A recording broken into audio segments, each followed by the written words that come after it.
All right, for the next few minutes, we're going to peel back the curtain on Spain. We're going way beyond the usual flamenco and paella to uncover a side of the country you probably haven't seen before. So, when you think of Spain, what comes to mind? Probably sun-drenched beaches, right? Maybe some vibrant fiestas. But what if I told you that's just scratching the surface? Let's see what really lies beneath those familiar images. Yeah, it's way more than just sun, sangria, and siestas. Spain is this incredible land of contrast. I mean, you've got ancient traditions bumping up against world-leading innovation. You've got arid deserts and snow-capped mountains. So let's kick things off with some of its most impressive records.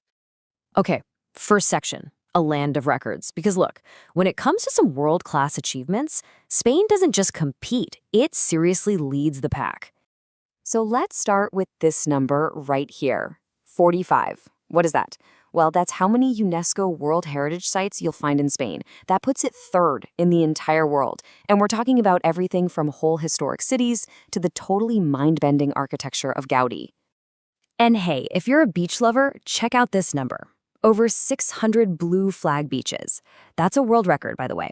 It means Spain has the most coastlines that meet the absolute highest standards for things like cleanliness and safety. Pretty amazing. And for all you foodies out there, how about this? The restaurant Sobrino de Bodin in Madrid. It's been serving customers since 1725. That makes it the oldest restaurant in the world. And get this, they're still cooking in the same wood-fired oven from the 18th century. Can you imagine? Okay, here's a fact that might flip what you think you know. When you think of olive oil, you probably think Italy or Greece, right? Well, Spain is the undisputed king. It produces a staggering 40% of the world's supply.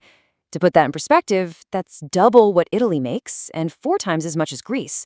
No contest. But you know, Spain is so much more than just these incredible stats. Let's pivot a little from world records to the unique day-to-day culture, that rhythm of life that really truly defines the country. All right, let's talk about tapas. Everybody loves tapas. But did you know their origin wasn't about some fancy culinary invention? Nope, it was all about practicality. The name actually comes from the Spanish verb tapar, which means to cover. Why? Because a bartender would literally place a small plate of food over a glass to keep the pesky fruit flies out. Simple as that. And that same kind of practicality applies to the famous siesta. The name itself comes from the Latin for the 6th hour, and it just marked a really sensible break during the absolute hottest part of the day. It's kind of the perfect symbol of Spain's more relaxed, practical approach to life. And then, of course, there's flamenco. And listen, it is so much more than just a dance. It's this incredibly powerful art form, and it's built on 4 pillars that all have to work together.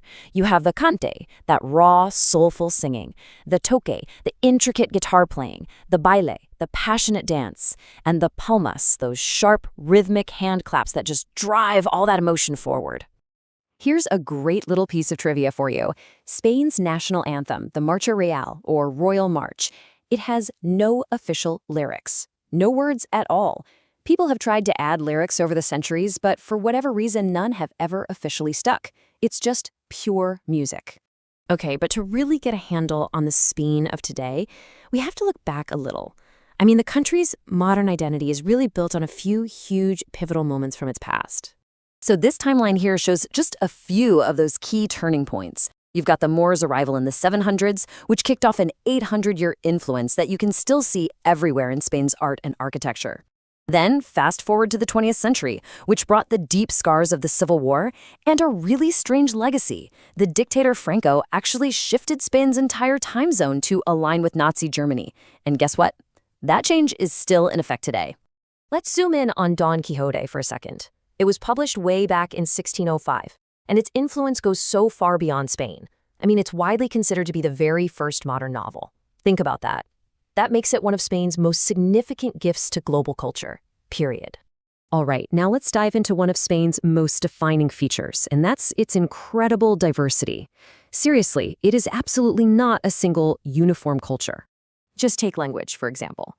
While the language we call Spanish is Castilian, the country actually has 3 other official languages. You've got Catalan, Galician, and Basque. They're all nationally recognized, and they are absolutely central to the identities of their home regions. And this diversity isn't just cultural, it's geographical too. The Canary Islands are a perfect example of this. On the very same island, thanks to these really unique microclimates, you can literally drive from these lush, green forests to arid, desert-like landscapes in less than an hour. It's wild. And speaking of geography, here's a fact that surprises almost everyone. When you picture Spain, you probably don't picture mountains, right? Well, get ready for this. Spain is the second most mountainous country in all of Europe. The only country with more is Switzerland. Okay, finally, let's look at one landmark that I think serves as a perfect metaphor for Spain itself. It's a masterpiece that's constantly evolving, deeply rooted in history, but always, always looking toward the future. Of course, that landmark is Barcelona's La Sagrada Familia. Construction on this thing started way back in 1882. When its genius architect Gaudí died in 1926, the basilica was only about a quarter of the way done. Now, more than 140 years later, it's projected to finally be finished in 2026. What a testament to incredible patience and a singular, powerful vision. And that really leaves us with a final thought. If a single building can evolve so dramatically over 140 years, it just makes you wonder, for a country as complex, as diverse, and as historic as Spain, what on earth will its next chapter look like? Great! Another step towards fluent Spanish. Keep going with more lessons. Let's go! Let's go!